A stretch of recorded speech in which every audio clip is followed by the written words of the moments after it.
Hello மக்களே, வணக்கம். நான் கவி. இன்னைக்கு இந்த காணொளியில் நம்ம எதை பற்றி பார்க்க போகிறோம்னா, ஏறத்தாழ கிமு 300 முதல் கிபி 300 ஆண்டுகளுக்கு இடைப்பட்ட காலத்தை சேர்ந்த பெரிய கற்காலத்தில் செய்யப்பட்ட ஈமச்சடங்கு மண்பாண்டங்களை தான் பார்க்க போகிறோம். இவை அனைத்தும் நீலகிரி மலைப்பகுதிகளில் கண்டுபிடிக்கப்பட்டுள்ளது. இந்த ஈம புதைப்புகளில் மனித எலும்பு எச்சங்கள் மற்றும் மனிதரால் செய்யப்பட்ட பொருட்களின் எச்சங்களும் கண்டுபிடிக்கப்பட்டுள்ளது. இந்த பெருங்கற்கால புதைப்புகளில் சின்னங்கள், மண்கலங்கள், அதாவது ஈமத்தாழி, ஈமப்பேழை, பல உலோகப் பொருட்கள், உதாரணத்திற்கு இரும்பு, வெண்கலம் மற்றும் அரிதாக தங்கப் பொருட்களும் நிலமட்டத்திற்கு கீழே கண்டுபிடிக்கப்பட்டுள்ளது. இந்த ஈம பாண்டங்களின் மூடிகளில் உருவங்கள் உருவாக்கப்பட்டுள்ளது.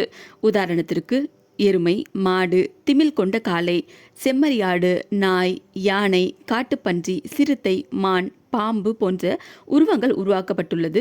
கற்பனை உருவமாக 4 தலைகள் கொண்ட மனித உருவங்களும் உருவாக்கப்பட்டுள்ளது. இதில் பல உருவங்கள் ஓரளவு மட்டுமே கண்டறியப்பட்டுள்ளது. சில உருவங்கள் தெளிவாக தெரிகின்றன. மற்றும் உயிரின வகையை சேராத கற்பனை உருவங்களும் இந்த ஈம சுடுமண் பாண்டத்தில் உருவாக்கப்பட்டுள்ளது.